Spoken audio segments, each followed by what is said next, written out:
สบายดีกันหมดทุกคนเด้อสบายดีกันตอนแรงๆเนาะมื้อนี้ก็เป็นมือดีมืองามเนาะทุกคนก็เป็นมือวันคล้ายวันเกิดของน้องแฟดนั่นเองเนาะแต่ว่า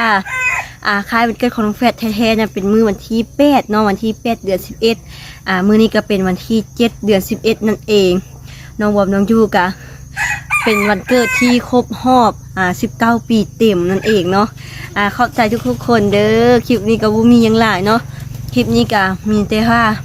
แม่ฮันสิมาเฮ็ดขวัญมากมายเนาะเพราะว่าเพิ่นว่าถ้าผู้ใดบ้านใดนะที่มีแฟดเนาะครบรอบผู้ใดที่ครบรอบวันคล้ายวันเกิดและแม่นให้เฮ็ดขวัญมากมายอันนี้เป็นความเชื่อของผู้เฒ่าผู้แก่เนาะเพิ่นได้บอกไว้ว่าบอกให้แม่ว่าเฮ็ดขวัญมากมายให้เด้อเพราะว่าวันเกิดปีใดต้องเฮ็ดขวัญให้อยู่ทุกปีเพราะว่าจะมีสุขภาพแข็งแรงเนาะฝาแฝดเฮาจะมีแบบแต่ละเฮาก็บ่ฮู้ว่าแต่ละแฝดสิเฮ็ดคือกันบ่แต่ว่าแฝดเฮานี่แม่เฮ็ดให้เทื่อนึงแล้วเนาะตอนที่น้องบอมน้องยูได้อายุประมาณ12-13 ปีแล้วแม่เฮ็ดให้เทื่อนึงแล้วก็แต่ละปีมาก็บ่ได้เฮ็ดเลยเนาะแล้วปีนี้แม่หันมาจัดให้อีกเพราะว่าครอบครัวน้องแฟดเนาะแม่มีลูก4 คนก็คือพี่จาไอพีน้องบอมน้องยู่เนาะ4 คนนี่ก็คือเกิดเดือน11หมดเลยเนาะแม่ก็เลยว่าตกลงเอา4ไอ้น้องของเฮามารวมกันเฮ็ดขวัญเฮ็ดขวัญอ้ายเกิดวันที่5เนาะที่ผ่านมานี้น้องแฟดเกิดที่8จ่าเทิดที่9เอามาเฮ็ดขวัญรวมกันเลยเนาะเอามาเฮ็ดขวัญรวมกันกับมื้อวันเกิดน้องแฟดเลยเพิ่นว่าสิเนาะแล้วมื้อนี้แม่ก็สิเฮ็ดขวัญมากมายให้เดี๋ยวน้องยูสิพาทุกคนไปเบิ่งบรรยากาศการเฮ็ดขวัญมากมายที่บ้านเฮาเด้อสิเป็นจังไดเนาะตามฮีตของเฮาแหละตามฮีตของความเชื่อของผู้เฒ่าผู้แก่เพิ่นได้เว้าว่าเนาะเดี๋ยวไปเบิ่งกันว่าเฮ็ดขวัญมากมายนี่มีอีหยังแดน้องยูสิพาทุกคนไปเบิ่งเด้อพี่น้องตอนนี้มักตูนเฮาก็ได้มาฮอดแล้วเนาะมักตูนน้อยๆแท้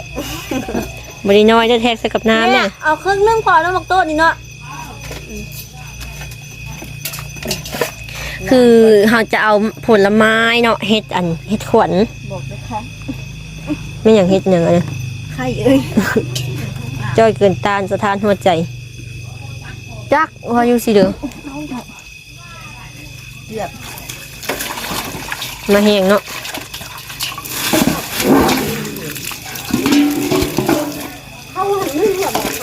นึ่งเลยบรินึ่งไล่นึ่งให้เดี๋ยวผมก็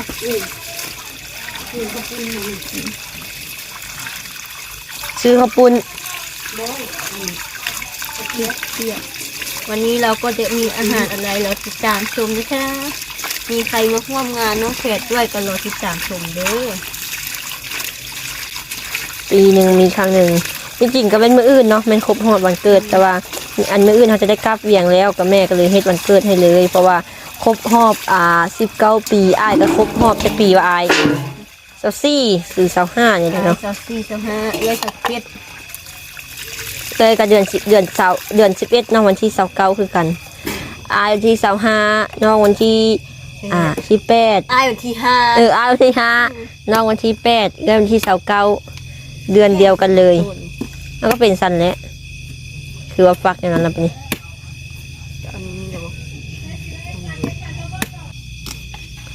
ขอโทษขออภัยนะน้องยูดำครึ่งหนึ่งแล้วก็ขาวครึ่งหนึ่งเนาะพอเราใส่โคมนี่ตั้งว่า2 หน่วยคุณนี่มักกับเว้ยมากอะไรฟังน้ำก็จะได้ประมาณนี้เนาะมักตูนภาษาไทยเขาสิฮองว่าอย่างกับตูนเลยแป๊บหนึ่งเนาะพี่น้องเดี๋ยวมาเจอกันอีกทีเนาะจะได้รู้จักเนาะในที่สุดเฮาก็ได้แล้วเนาะตอนนี้ก็คือได้เค้ก3 ก้อนไปที่เฮียมฮอยแล้วเนาะพี่น้องนี่ก็ได้หมวกอีก4 ใบเนาะ โอเคเนาะเดี๋ยวไปเจอกันอยู่งานเด้อพี่น้องตอนนี้ก็มีคนมาหลายมืดทุกคนแล้วเนาะมีรถน้องดิบน้องด้าน้องลี่ก็พากันมาครบแล้วเนาะตอนนี้ก็เริ่มมาครบแห่งแล้วนี่ไปเขาก็สิเริ่มจัดพิธีกันเลยเนาะพี่น้องเป็นเวลามงคลแล้วตอนนี้ก็ได้นะเมย์กันมาจัดเกงนี่เค้กก็มาฮอดงานและอย่างปลอดภัย ตอนนี้ก็คือทางเฮือนครัวของเฮาเนาะแม่ครัวเพิ่นก็รีบจัดแจงอาหารมีรถมาช่วยเนาะ บอกว่ามันเกิดมาช่วยเฮ็ดกินก่อนเนาะมาก็บ่เป็นเด้อทำเด้บ่เป็นเด้อ เขาก็อันนี้เป็นเห็ดอันเดียวนี่ยังบุหูสำเนาต้องอยู่ไปตลาดหาตะมาต้องอยู่ไปตลาดหาตะมาอันนี้เป็นเพิ่นเอ็ดอันเดียวนึงเข้าตื่มยันเอาข้าวเย็นทันมาจกอันเนาะข้าวหันหลายนึงไว้เพื่อเขากินเป็นเขาเอ็ดเส้นในมือนี้เพื่ออยากกินแบบเดียวเลยเอ็ดเอาเลยนะโอ้ยสาธุตอนนี้ก็คือแล้วเนาะจัดพาขวัญของเฮาเนาะกันอันนี้ก็คือพาขวัญมากไม้อีหลีเนาะต้องมีอยู่ผ่านี่ก็ต้องเป็นมากไม้เนาะพี่น้องมือมากไม้หมดเลยเนาะพาขวัญมากไม้เฮ็ดให้น้องเฟสแล้วก็อายเอื้อยเนาะอันนี้เป็นเดือน4 คนเดือนนี้เป็นเดือน11ลูก4 คนที่แม่7 ขวดเบ่งออกมาพวกลูกพวกเต้า4 คน5 คนได้มาซื้อมาแม่ก็ให้มีบ้ามีกรรมมือแม่7 ขวดมือแม่7 ขวดมันเกิดพวกลูกออกมาให้พ่อแม่อโหสิกรรมให้พวกลูกพวกเต้าให้หาเงินหาคำไม่ขึ้นให้เกินเด็ดเดือก็ให้ดีเฮ็ดเดือผิดพลาดก็คือพ่อแม่ให้อภัยอโหสิกรรมให้เที่ยงความก็ดีมาเล่นกัน4 กัน5ฟังความเลยก็ดีให้สิพ่อให้เดือก็ดีตั้งใจบ่ตั้งใจก็ดีมาพ่อแม่เราเป็นลูกจะมีทำไมเพื่อนให้ดีแห้งมีบาปมีกรรมให้ตัวให้ตื่นได้ไปต้องไปเฮาหันดีแห้งเลยคือเราดีไปแห้งเคยกันสายกันเลยเกินเขาให้เขานี้ได้บาทให้เราไปรวยให้เราไปรวยแต่ละลูกสาวคุณสาวเกินด้วยนำเลยแม่ไม่ลงเสียวแล้วจะซอยทำดีนะมา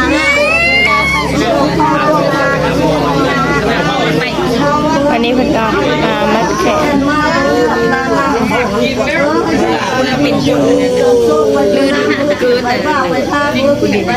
คู่นี้ก็เลยส่วนคนเพิ่มแน่ตับก็ให้แต่เขาก็เขาลาบได้เราพาได้เลยที่สบายใจออกใจไปมาไปแล้วเป่าเค้กผู้แขกมาไฟมันรู้นี่อะไรก็บอก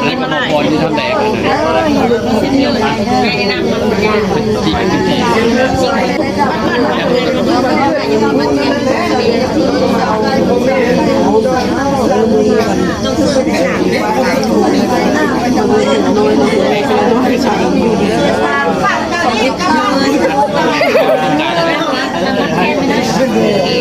ผ่านน้อยแล้วได้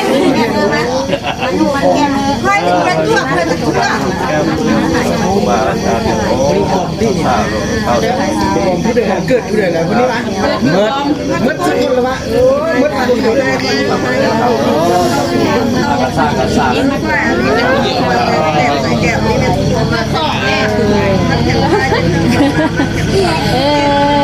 แต่ยังไม่เอานะกูต้องให้เดย์อยู่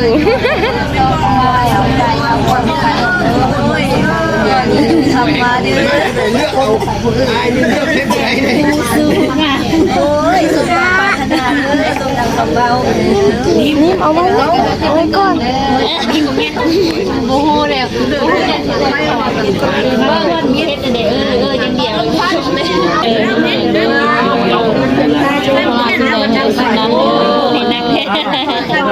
เจียตังมาให้เจ้รุ่นเจ้คำให้กูมีบุญมาซะรอดแล้วบอลได้บุญนี่นะอ๋อจับกับได้จับได้จับเขาเจ้า จะเป็นแบบเขียนเงินในมัดก็ได้ก็ ดูเพียงมันเกิดลูกหลานทั้ง4 ทั้ง 5 คนเด้อได้มามัดเข้ามาเขียนเอาบุญตัวให้อยู่ดีมีแฮง คนมาจงแค่นั้นแล้ว ลูกหลานมันอยู่โหใส่มีแฮงเก่าเด้อ ใส่ลูกให้เตาให้ยังมาก้อยเลยคนเจ๊ไปยังไงเอาแม่มันเส้นเราพ่อเส้นเราหมดเส้นเราหมดแล้วก็แล้ว มัดคนละเส้น ลูกมัดพ่อเอามัดพ่อลูกก็ได้มัด มัดเลยมัดไอ้พี่นะที่มันจะได้จนไปนี่จ้ามัด พันแม่มาเถอะแม่จ้า เด้อมื้อนี้มันเกิด อันเดียวกันมันจะแค่นั้นแล้วอันเดียวกันหมด ผมเก็บจะได้ผมใครยังมีสุขภาพ ลายเส้นลายยุกพาดขึ้นมา เลยขอนั่นเลยนอนรับขึ้นขึ้นเลย แล้วจะเข้า เดือแล้วก็ได้ทำงานอยู่มัดทำงานวันนี้ ได้ไข่งวงได้ ให้ก็ดีให้ก็ดีดีกว่าออกเด้อแม่เสร็จไป ว้าวเนี่ยผมเป็นแบบถ่ายกดนี่ดีกดเข้าสิแล้วว่าเอาอันมันดีเรากดออกหมดเอามาหาตัวนี้ให้ดีมันเข้า ได้ไหม ลูกเต้าเลยมาเขาแข่งลูกผมไม่แน่ ลูกเตาได้มาตัวไปแม่ตัวเด้อให้ อันนี้ต่อไปให้เฮาให้หันดีไม่แห้งมันจะได้ พยานโลคาให้กวดดีหมดเนอะ นั่นแหละ มีแต่อดีเข้ามา เอาหัน โพโฮมใส่ให้ลูกให้เตาแห้งแห้งแห้งแห้งแห้งเจ็บ ตอนนี้ก็คือห้างขวัญขึ้นเนาะพี่น้องตอนนี้ก็ได้เวลาขวัญหลังจากมาแขนอะไรก็ขวัญเนาะน้ำอยู่ว่างแจ้งคือดาวเก่าแก้วเนื้อเลี้ยวตัวนี้กันให้เลยเข้าเจ้าเนื้อนั้นเนื้อมาโอ้ได้ปัตนาได้สมุดดำดังใจเราส่งใส่ที่สอนนี่ย่าได้ไม่คิดว่าได้จริง เอาแม่ลูกเอาแม่มาหลังจากนี้เฮาก็มัดแขนแล้วเนาะเฮาก็สิพาเพิ่นกินมากมายที่เฮาได้นึ่งนี่เนาะให้กินเมื่อทุกคนเนาะเฮาก็สิกินเนาะพี่น้องเฮาก็กินทุกชนิดเนาะที่เป็นมากมายเฮาก็กินหมดเลยเนาะกินให้หมดทุกชนิด คือได้ยิ่งกินโดนนะครับ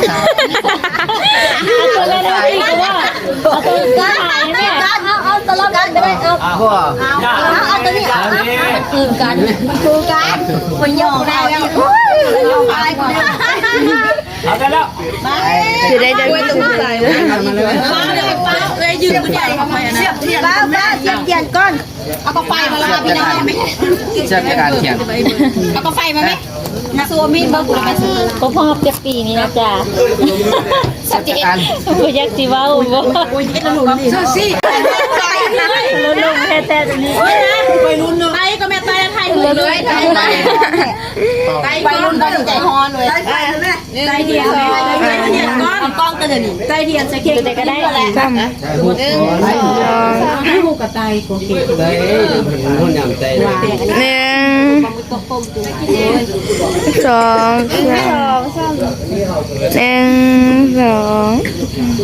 2 นั่นเราบอกได้ไล่รูปแล้วก็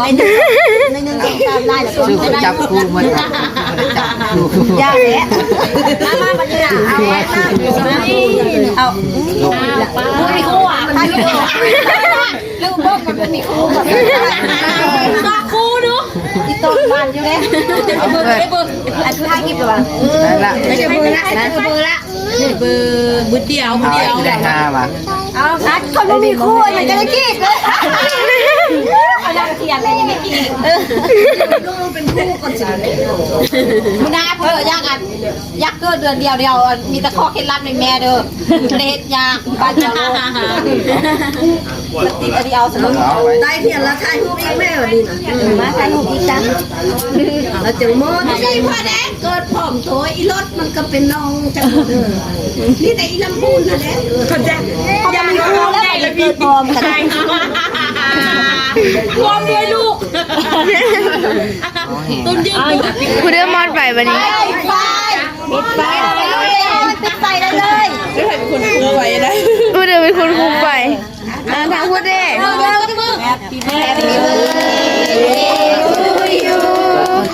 Happy birthday to you Happy birthday Happy birthday Happy birthday to you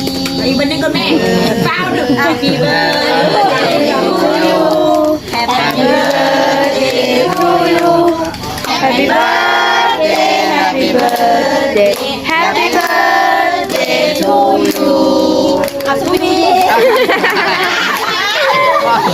เปลี่ยนเป็นเบาตาเด็กร้านยาวสุดมีคนพูดใจได้นะ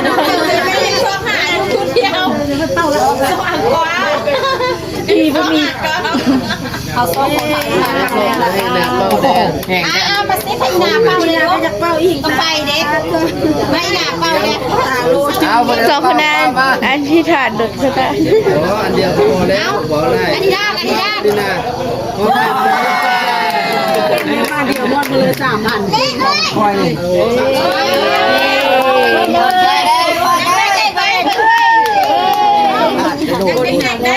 ยัง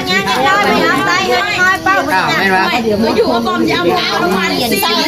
ใส่อันนี้ไม่ได้ก้อนเดี๋ยวนี้เป้าไตเขาจะเป้ามาให้ดึงน้อยบุญ มาเอาไปเลยที่เป้าเอาใส่ดีเด้ยาลูกสาวเขาก็ได้เอาเสื้อวันนี้นะแบ่งคนนี้เอามายืนเฮียงกันทายหูวันนี้นะมามายืนเฮียงกันทายหูไว้นี่พี่จะเป่าเข็มเป่ามีนาปานี่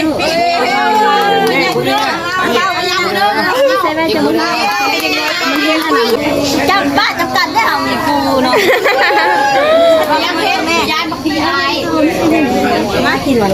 แม่ชาวแม่ชาวหัวไหมแม่เส้นหัวไว้ลูกจะมองลงชาวหัวไหมโตจบเลยค่ะครบรอบวันแต่งงานมึงปะเจ๊ใส่หมวกไว้รุ่นเห็นบ่เฮ้ยเล่นมันเนาะไม่ได้สิตบเสียงเด้เนาะ เป่าเค้กกับเป่าคนเดียวเป่าเค้กกับเพียงบ้านคนเดียวตอนนี้อันน้องยูกำลังลวกเส้นข้าวเปียกเนาะ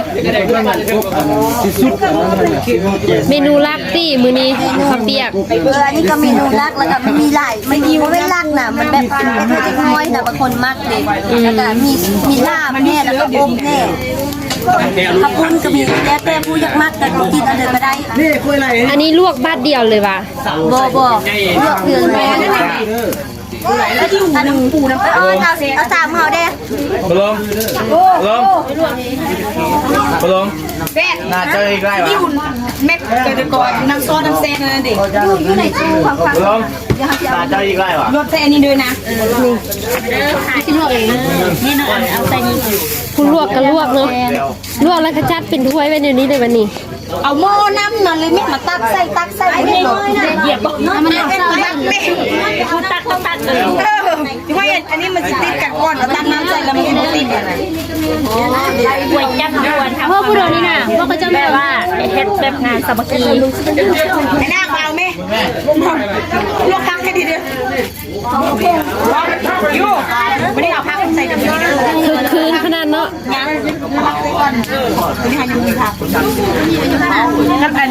ตัวนี้ไตเฟสตาเพื่อการออกเสียงมาบอกอุ้ยอันมื้อนี้ไตฟิตไตฟิตมื้อนี้ไตเฟสมันหัวเนาะแต่เรือมันเรือขโมงโอ้ได้ละแสดงว่าได้ละแม่นั่นน่ะมันเป็นมันเพื่อนเบิ้งอันนี้ตักน้ำนี่มาแล้วก็จะกุ้งมันกินมาแล้ว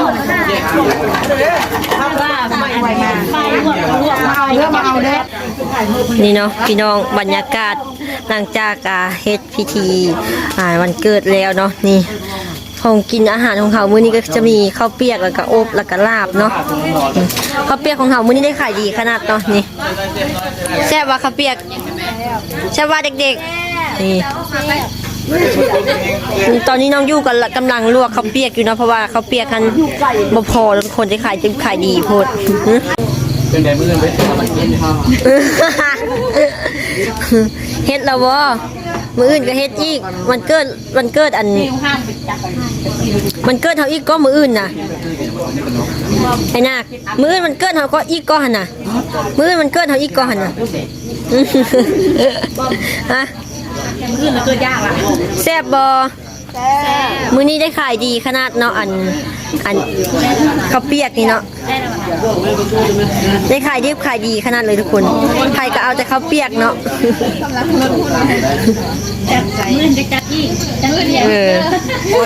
ทางฝั่งนี้ก็จะเป็นผู้เฒ่าผู้แก่เนาะอ้าวบ่เป็นผู้เฒ่าผู้แก่เนาะผู้หนุ่มก็มีเนาะ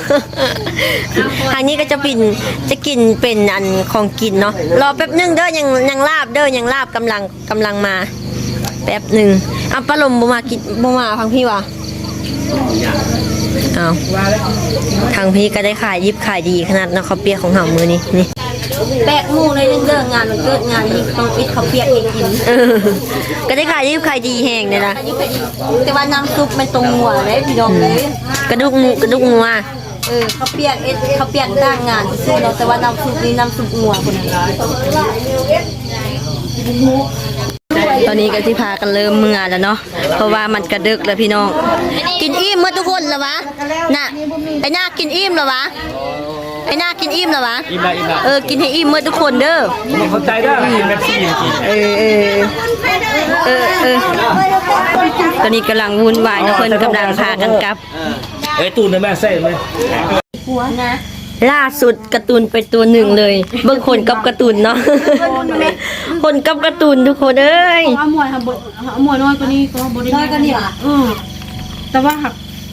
น้อยกว่านี้แค่ครึ่งนึงของอันนี้แหละนี่เอาตัวนั้นก็ได้ตัวนั้นลึดรูดเอาตัดหัวมันออกแล้วกับตัวนั้นให้ลูกก็สิเอาเลยน้อยเอาบ่มีซอกตัวให้เลือกหมวยตัวนั้นได้โอ้ยคนกันยังสิบ่รอดละเลือกเอาเอาตัวใดลูกคนไปเลือกตัวนี้พี่นาจะคือสิเอาตัวใดลูกเอาตัวนี้ให้ไอ้มวยมันก็สลัดอยู่เนาะพี่น้องตอนนี้ก็คือเฮาก็ได้หับแขกแล้วก็เป้าเค้กมัดแขกไปเรียบร้อยแล้วเนาะกะที่จริงกับโบแมนมื้อนี้กับโบแมนมันเกิดของเฮาเนาะแต่ว่าแม่มื้ออื่นจะเป็นวันที่8เนาะแม่หันกะเฮ็ดขวัญให้เพราะว่าน้องบ่เนื่องในโอกาสสิได้กลับเวียงก้อนแล้วก็เลยแม่หันเลยก็ได้จัดเฮ็ดขวัญให้เนื่องในโอกาสคล้ายวันเกิดเฮาแน่ทั้ง4เลยเนาะคล้ายวันเกิดทั้ง4คนเลยจัดเป็นงานเดียวเลยเนาะบ่เดือนเดียวเกิด4คนเกิด4คนเอาเลยว่าได้จัดงานพร้อมกันเลยโอเคเนาะทุกคนเดี๋ยวคลิปวิดีโอนี้ทำลาก่อนเด้อขอบใจทุกๆคนเนาะที่เข้ามาอวยพรวันเกิดน้องยูเด้อเดี๋ยวคลิปวิดีโอนี้ลาไปก่อนเนาะไว้เจอกันคลิปหน้าเป็นงานวันเกิดอบอุ่นเล็กๆน้อยๆเนาะเล็กๆน้อยๆที่อบอุ่นน้อยเนาะยังหัวปิ้นเลยซ้ำเด้อขนาดเล็กๆน้อยๆยังหัวปิ้นเลยเนาะโอเคเนาะทุกคนลาไปก่อนเด้อบ๊ายบาย